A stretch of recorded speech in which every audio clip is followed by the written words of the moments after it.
Ako si Beyonce, 16 years old. Taga Masalang Salong, Camarines, Mercedes, Camarines Norte. Isang Kalingap Angels, beneficiary ni Kuya Ram po. Sa iyong pamilya, 4,000 pesos. Salamat po. Parang naiyak ka. Wala kayo. Sa mga kinap.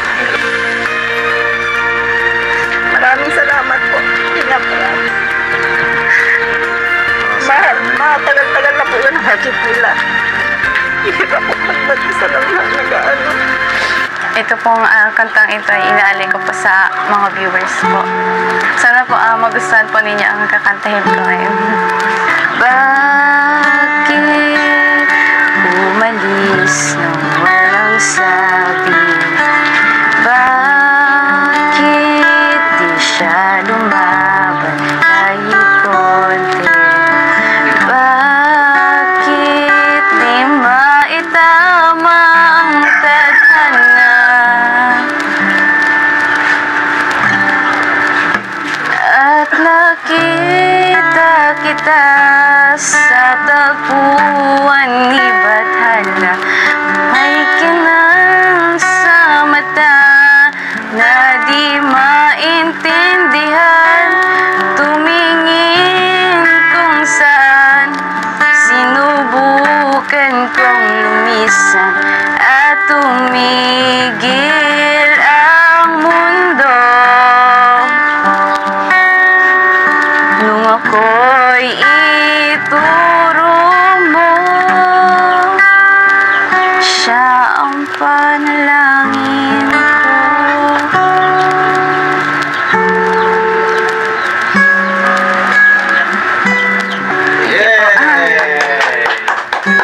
Salamat po. Let me be the one to break it up so you won't have to make excuses. We don't need to find a setup where someone wins and someone loses. We just have to say our love was true, but it's now become alive. So I'm telling you I love you one last time, and goodbye. Everyone, welcome back again to my channel. So napanood po natin si Beyonce, no? Kung babalikan natin yung dating kalagayan po nila, Beyonce ay sobrang layo po sa dati, mga kasukay, mga kalingap. Sabi nga dyan ni Beyonce, naglalabada silang magnanay. At ano siya, sobrang masipag po siya, mga kasukay, mga kalingap. At tumutulong siya para merong pambaon sa school, no, mga kasukay. Sobrang mahirap po sila, yung kalagayan nila, yung tatay niya ay may sakit pa, no. Kaya talagang kailangan magpursige ni Beyonce para matulungan din yung kanyang ina. Pero dahil natagpuan siya ng kalingap, ay malaki yung pagbabago dito sa kanila, no.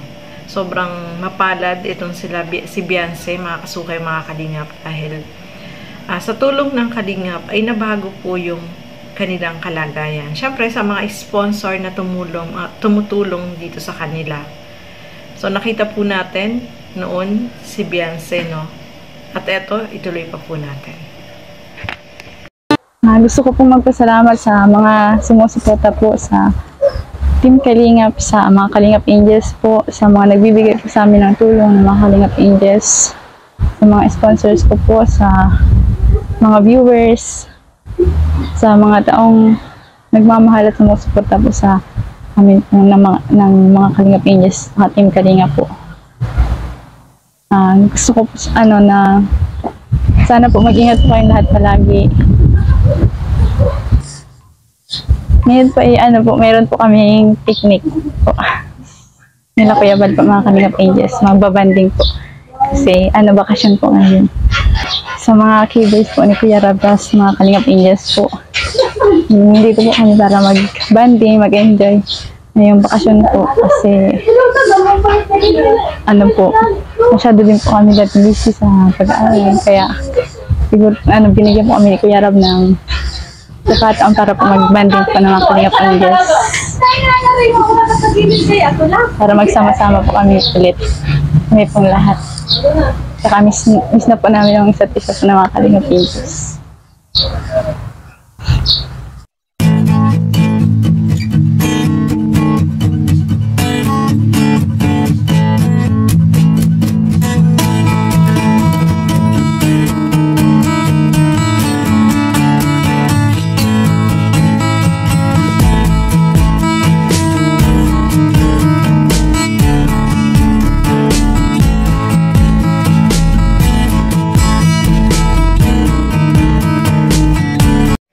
So, yun mga kasukay, mga Kalingap, nakita po natin si Beyonce. Napakaganda at sobrang ang dami talaga yung nagmamahal sa kanya. Ang daming blessing na dumarating sa kanya no, sunod-sunod.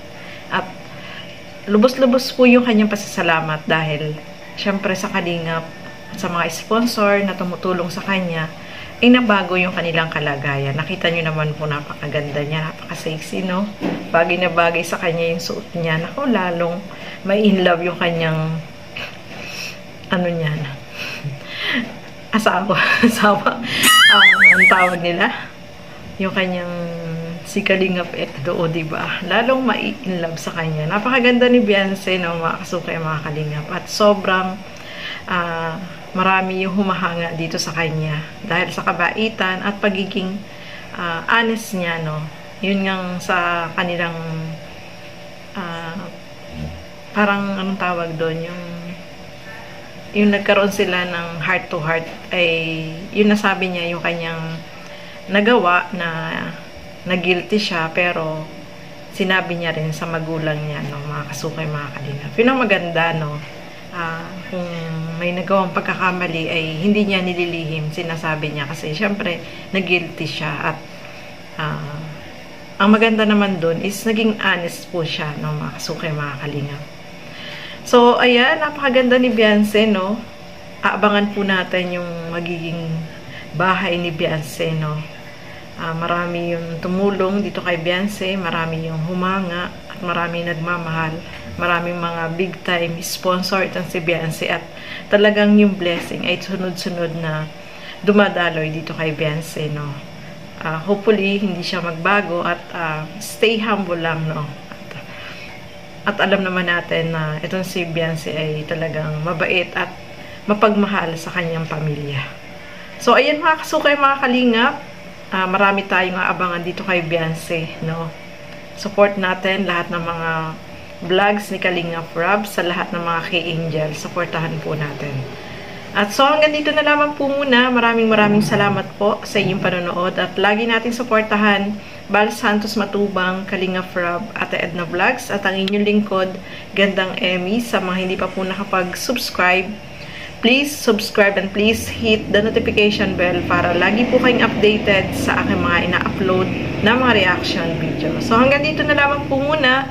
Keep safe everyone. Thank you for watching. Mabuhay po tayong lahat. Bye-bye!